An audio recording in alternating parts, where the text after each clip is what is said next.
ቴክ ስፖርትን የሚከፍቱ ሁለት አዳዲስ ሪሲቨሮች መጥተዋል። እነዚህ ሪሲቨሮች ከዚህ በፊት ከነበሩት ምን የተጨመሩ ነገሮች ያላችሁ፣ እንዴት አድርገን መጠቀም እንችላለን የሚለውን በዚህ ቪዲዮ ታገኛላችሁ። ቪዲዮውን መጨረሻው ማየታችሁ እንዳትረሱ።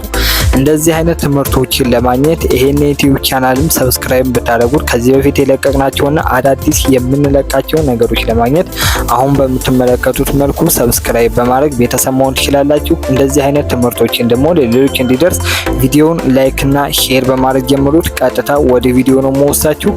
ሪሲቨሮቹ ሁለት ሞዴል ናቸው እንደነገርኳችሁ። ሞዴላቸው ደግሞ ላይፍ ስታር 24 ቴክ ስፖርት ዳይመንድ። ይሄኛው አሁን በስክሪኑ ላይ የምትመለከቱት የመጀመሪያው ሪሲቨር ሲሆን ልክ እንደ ሌሎች ሪሲቨሮች ሁለት ፍሌሽ ይቀበላል። ሌሎች የኢትዮጵያ ቻናሎችን ጨምሮ ኤችዲ ሪሲቨሮች የሚቀበሏቸው ነገሮች በጥራት ይሰራል ማለት ነው።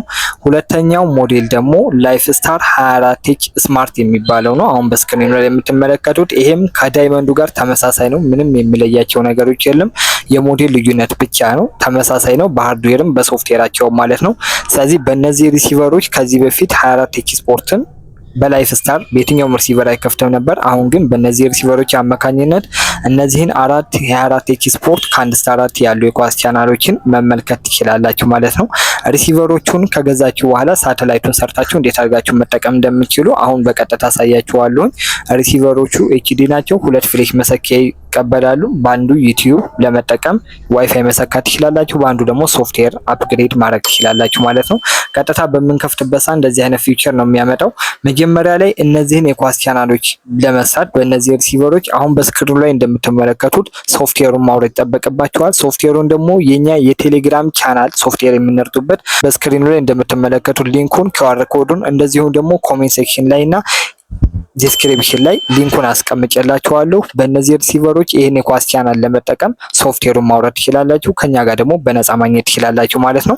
ይሄንን ካደረጋችሁ በኋላ ሶፍትዌር ከጫናችሁ በኋላ እንደምትመለከቱት ሙሉ በሙሉ ሪሲቨሩ መስራት ይጀምራል። መልቲሚዲያ የሚለው ላይ ታገኛላችሁ። ሜኑ ከገባችሁ በኋላ ሴቲንግ ላይ መልቲሚዲያ የሚል አለ። በመቀጠል 24 ቴክ ስፖርት የሚለውን ታገኛላችሁ ማለት ነው። እዚህ ጋር ነው ይሄን በእነዚህ ሪሲቨሮች አማካኝነት ለመጠቀም ይሄንን የኳስ ቻናል የሚያስፈልጋችሁ ማለት ነው። ካርድ አይዲ የሚል አለ። ይሄኛው የሪሲቨሩ ሴሪያል ነምበር ማለት ነው። ስለዚህ በዚህ ሪሲቨር እነዚህን የኳስ ቻናሎች ለመጠቀም ስትፈልጉ ይሄንን ካርድ አይዲ ከኛ ጋር በመላክ ማስሞላት ትችላላችሁ ማለት ነው። ኮዳቸው ደግሞ የ1 ወር፣ የ3 ወር፣ የ6 ወርና የዓመት አላችሁ ማለት ነው። እንደምትመለከቱት አክቲቭ አድርገነዋል። ከዚህ በመቀጠል ከዚህ ሪሲቨር እንወጣለን ማለት ነው። ሪሲቨሩ ላይ ከወጣን በኋላ ቀጥታ ቻናሎቹን ሰርች ማድረግ ይጠበቅብናል ማለት ነው። ቻናሎቹ የሚገቡት ፍሪኩዌንሲ 11090 ሆሪዞንታል 30 ወይም ደግሞ ከዚህ በፊት ጄሲክ ስፖርት እንደዚሁም 24 ቴክ ስፖርት የምትጠቀሙት ተመሳሳይ ነው። ፍሪኩዌንሲ አልቀየረም፣ ሁሉም ቦታ ላይ ይሰራል ማለት ነው። ስለዚህ እሱን ቻናሎቹን ማስገባት ይጠበቅባቸዋል ማለት ነው። ነገር ግን ሪሲቨሩን ስለገዛችሁ ብቻ እነዚህን የኳስ ቻናሎች ማግኘት አትችሉም። ሶፍትዌሩን መጫን ግድ ይላችኋል። ሶፍትዌርን ደግሞ ቴሌግራም ቻናል ላይ ማግኘት ትችላላችሁ ማለት ነው። አዳዲስ የሪሲቨሮችን ሶፍትዌሮች ማግኘት ትችላላችሁ። እዚህም ብቻ ሳይሆን እንደምትመለከቱት ቻናሎቹ ገብተውልናል። 4 ቻናል ናቸው። ስለዚህ ከመጀመሪያው ጀምረን ማለትም ከ24 ቴክ ስፖርት ጀምረን እንመለከታለን ማለት ነው። በጥራት በፉል ኤችዲ ጥራት ነው የሚሰሩት። ምንም አይነት ኢንተርኔት ኮኔክሽን አይጠይቁም። ስለዚህ እንደምትመለከቱት ቻናሎቹ ከፍተውልናል ማለት ነው። ከዚህ በኋላ እኛ እነዚህን የኳስ ቻናሎች የኢንተርኔት ኮኔክሽን ሳያስፈልገን አራቱንም መመልከት እንችላለን ማለት ነው። 4 ናቸው። በሌሎች እንደሚሰሩ በዚህም ይሰራሉ። ኳሊቲም አመጣጣቸው ከሌሎቹ የተሻለ ነው ማለት እንደምትመለከቱት እየሰሩ ነው። ይሄ ሪሲቨር ከሌሎቹ የሚለየው ሌሎቹ ኢቲቪ ፕሮ ይሄ ሪሲቨር ይቀበላል ማለት ነው። በዚህም የ1 ዓመት ፍሪ ያለው። ስለዚህ ኢንተርሃይ የሆነ ኢንተርኔት ኮኔክሽን ደግሞ ካላችሁ በዚህ ሪሲቨር የቢን ስፖርት ቻናሎችን ጨምሮ ሌሎችን መመልከት ትችላላችሁ ማለት ነው። ሌላው ይሄ ሪሲቨር ዩቲዩብ ይሰራል። ስለዚህ በተለይ 24 ቴክ ስፖርት የሚሰሩ ሪሲቨሮች አብዛኞቹን በሚባል መልኩ ዩቲዩብ አይሰሩም። ይሄኛው ሪሲቨር ግን ዩቲዩብ ይሰራል ማለት ነው። ስለዚህ ካሉት በዚህ ነገሮች ከሌሎቹ ይሻላል ማለት ነው።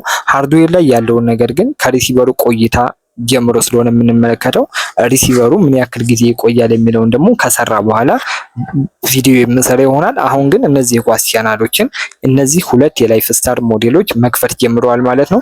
ለኳስ ቻናሉ ጥቅምም ጉዳትም አለው። ጥቅሙ ምንድነው? እነዚህን የኳስ ቻናሎች ለመጠቀም በአንድ ሞዴል ብቻ ዲፔንድ ሆኖ ቆይተን ነበር። አሁን ግን የተለያዩ ሞዴሎች ስላሉ አማርጠን መግዛት እንችላለን። በሁሉም የኢትዮጵያ ክፍል ማግኘት ይቻላል በቀላሉ ማለት ነው። አንዱ ባይኖር አንዱ ይኖራል። ጉዳቱ ግን ይሄ ኳስ ቻናል በብዙ ሪሲቨሮች በሚከፈትበት ሰዓት ያው ለአደጋ የማጋለጥ እድሉ ደግሞ ከፍተኛ ይሆናል ማለት ነው። ስለዚህ እነዚህን የኳስ ቻናሎች በዚህም ሪሲቨር መጠቀም ትችላላችሁ ማለት ነው። ሁሉንም ፕሪሚየር ሊግ፣ ላሊጋ፣ ቻምፒዮንስ ሊግ ጨምሮ ያስተላልፋሉ። ስለዚህ በትንሽ ኢንተርኔት ኮኔክሽን አንድ አክቲቭ ካደረጋላችሁ ከዛ በኋላ ግን ሁሉንም የኳስ ቻናሎች መጠቀም ትችላላችሁ ማለት ነው። እንደነገርኳችሁ ዩቲዩብን በጥራት ይሰራል። አዳዲስ ሶፍትዌር ደግሞ በሚለቀቅበት ሰዓት የኛ የቴሌግራም ቻናል ላይ ማግኘት ትችላላችሁ። ሊንኩና ዲስክሪፕሽን ቦክስ እና ኮሜንት ላይ የመጀመሪያ ቦታ አስቀምጥላችኋለሁ። ስለዚህ በዛ መመልከት ትችላላችሁ ማለት ነው። የዛሬ ቪዲዮ ይሄን ይመስላል። እንደምትመለከቱት አዳዲስ ነገሮችን ሪሲቨሩ ላይ ማግኘት ትችላላችሁ። ጨምረንባችኋል ማለት ነው። እናንተ ደግሞ የምትፈልጉ ካለ ኮሜንት ላይ ያስቀምጡልን። እንደዚሁም ደግሞ ከዚህ ሪሲቨር ጋር የተያዘ አዳዲስ ትምህርቶችን የምንለቅላችሁ ይሆናል ማለት ነው። የዛሬ ቪዲዮ ይሄን ይመስላል። በዚህ ቪዲዮ የትኛው ማይጠይቃላችሁ ኮሜንት ላይ ያስቀምጡልኝ። ቪዲዮን ከወደዳችሁትና ለሌሎች ይጠቅማል ብላችሁ ካሰባችሁ ላይክ እና ሼር አድርጉት። እንደዚህ አይነት ፈጣን የዲሽ መረጃዎችን ለማግኘት ይሄን ዩቲዩብ ቻናል ሰብስክራይብ ማድረጋችሁ እንዳትረሱ። ቀጣይ በአዲስ ቪዲዮ እንገናኛለን። በቀጣይ ቪዲዮ ውስጥ እንገናኝ። ደስ ሰላም